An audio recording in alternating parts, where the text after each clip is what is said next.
대장장이와 복수의 의사. 글 정지인, 그림 김은실.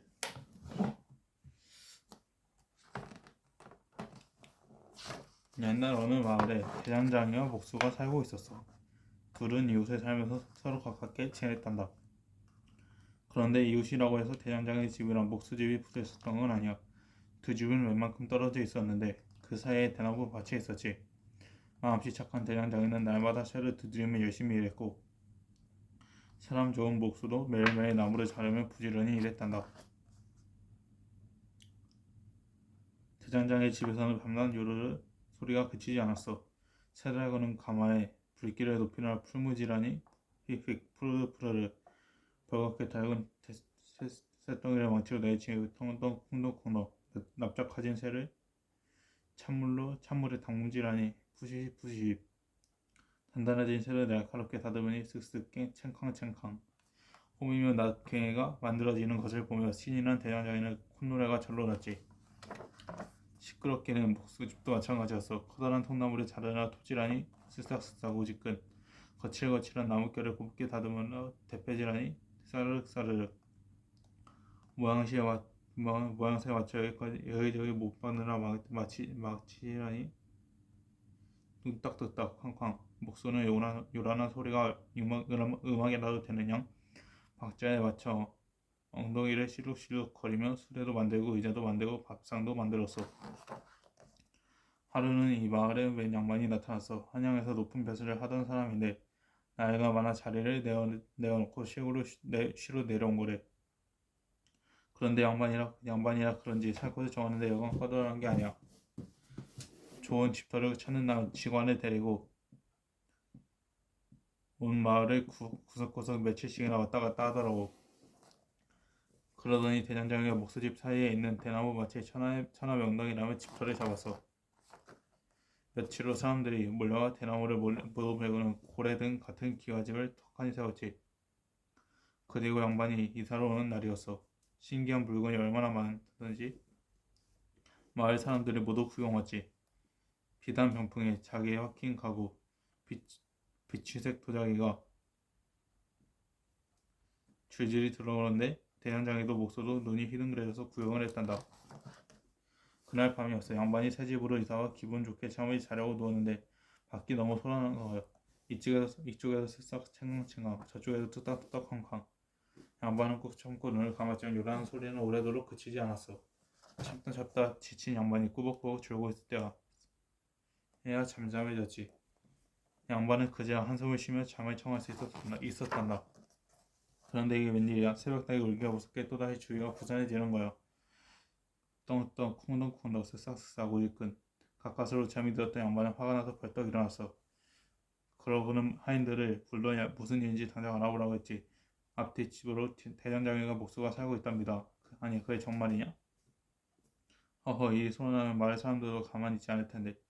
양반은 마을 사람들과 뜻을 모아 해결해 보려고 했어. 그런데 마을 사람들은 요란한 소리가 귀에 익어 오히려 조용하면 잠이 안 올 만큼 정이 붙었다는 거야. 게다가 다들 밤낮으로 열심히 일하며 사는 사람들이라 시끄러운 줄도 몰랐대.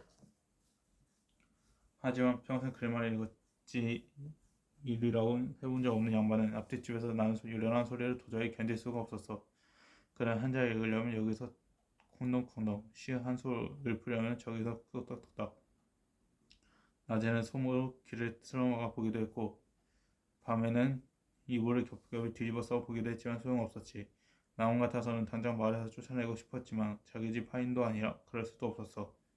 그저 조용하게 그리던 옛날을 그리워하며 땅을 골라준 직원을 원망할 수밖에. 이렇게 밤에는 뜬 눈으로 지새우고 낮에는 책 한 권 들여다보지 못해 채 며칠을 졌어. 밤낮으로 들리는 요란한 소리에 이제 웬만큼 익숙해질 만한데 양반은 자나깨나 무슨 뾰족한 방법이 없을까 궁리했지. 그러던 어느 날 기막힌 꾀가 퍼뜩 떠올랐어. 옳지, 그렇게 하면 되겠다.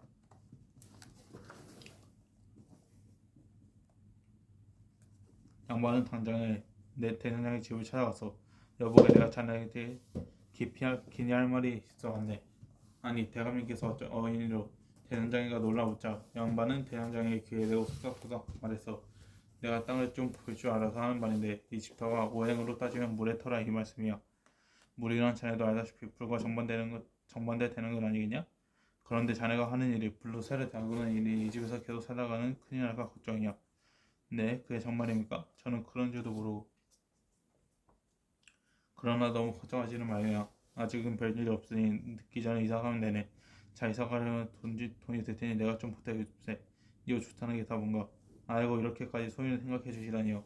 이 은혜를 얻지. 양반이 돈까지 주면 구슬리자 대장장이는 선선히 이사를 가겠다고 했어. 이번에는 목소리를 찾아가 다급한 목소리로 말했어. 큰일세. 내 보아하니 자네 집터가 불의 터야. 네? 그게 무슨 말씀이신지요? 이런 답답한 사람을 보게 이 집터가 불의 터란 말일세.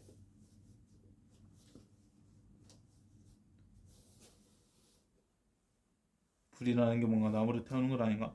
그러니 나무를 다루는 자네한테는 이 집터가 맞지 않다는 말이지. 아니 그럼 어찌해야 할까요? 양반의 걱정 어린 표정에 목소리는 화들짝 놀라 반박을 물었지. 더 안 좋은 일이 생기기 전에 집을 옮겨야 할 것을. 내 자네를 생각해 돈을 좀 보태줄 테니 한시 앞에 이사를 가게나.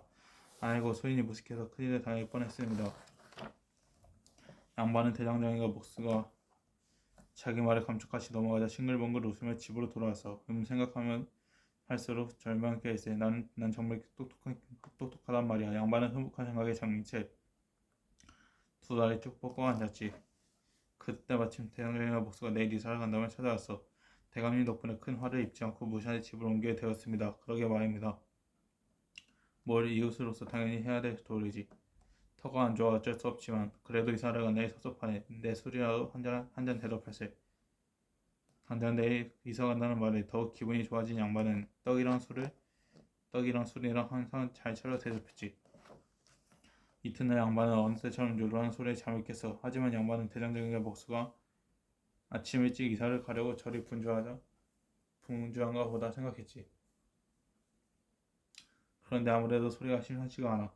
휙휙 푸르르 푸르르 떵떵떵떵 쿵덩쿵덩 슥싹슥싹 오직근 싸르륵 싸르륵 평소처럼 불에 새들고 톱으로 나무 자르는 소리였던 거야. 밀린 일을 좀 하고 이사하려나 보지. 양반은 이 소리도 오늘 마지막이라는 생각하니 그렇게 기분 나쁘게 들리지 않았어.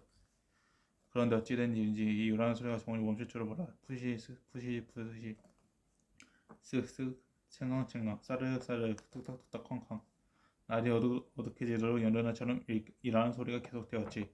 조금 있으면 조용해지겠지. 그러나 좀 한코 또 참던 양반은 결국 화가 나 더 이상 견딜 수가 없었어. 아니 이 사람들이 벌써 밤이 다 되었는데 이사안 가고 뭐하는 게야. 양반은 식식 때문에 대장장이 집으로 벼락같이 달려갔지. 이게 웬일이야. 분명 대장장이 집에 들어섰는데 대장장이는 보이지 않고 목수가 쓱싹쓱싹 톱질을 하고 있는 게 아니겠어. 목수는 멍하니 서 있는 양반을 보더니 천연덕스럽게 웃으며 말했어. 제가 오늘 이사를 왔습니다. 듣자니 대감님께서 여기를 물에 터라 하셨다시오. 모른 나무를 키우니 저같이 나무를 다루는 목수에게 안성맞춤 아니겠습니까? 그렇지. 양반은 기가 막혔지만 자기가 한 말이니 뭐라고 대꾸하겠어. 그자니 마마 쩝쩝 다시며 슬쩍 뒤돌아 나올 수밖에. 당황한 양반은 혹시나 하는 마음으로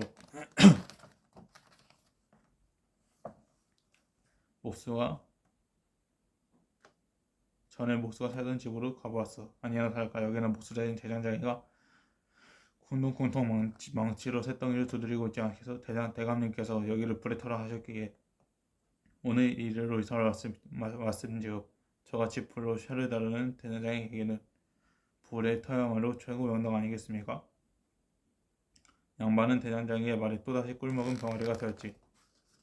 아이고 내 팔자여. 불쌍히 되어 집으로 돌아온 양반은 마당에 주저앉고 말았어. 대장장이가 목수가 집만 막고 이사할 줄 누가 까면 생각이나 하겠어. 하지만 어쩌겠어. 대장장이가 목수가 약속을 어긴 것도 아니고 또 모래터니 불에터니 하는 말도 다 양반의 입에서 나온 말이. 이 양반은 이제 입에 열 개라도 할 말이 없게 됐지 뭐야. 제게 자기가 넘어간다는 말이 바로 이럴 때 하는 말이야. 그 뒤로 대장장이가 목수는 밤낮으로 콩동콩동 뚝딱뚝딱 열심히 일하며 그 말에서 오래도록 잘 살았더래. 그럼 양반은 어떻게 되었냐고? 글쎄 길을 틀어놓고 사는지 아니면 조용한 다른 말로 이사를 갔는지 나도 잘 몰라. 모래 위에 쌓은 성. 모래 위에 성을 쌓으면 튼튼하지 못하니 금방 무너져 내리겠지요. 아무리 애를 써서 해도 방법이 틀렸기 때문에 아무런 효과가 없다는 말로 아무 소용이 없는 허디를 한다는 말입니다. 비슷한 뜻의 속담으로 모래 위에 선 집, 모래 위에 물 쏟은 격 등이 있어요. 약 빠른 고양이, 밤눈이 어둡다. 고양이는 어두운 곳에서도 잘 볼 수 있는 동물이에요. 그런데 이런 고양이가 밤눈이 어둡다니 무슨 뜻일까요? 아무리 영리하고 똑똑한 사람도 부족한 점이나 약점이 있다는 말이에요.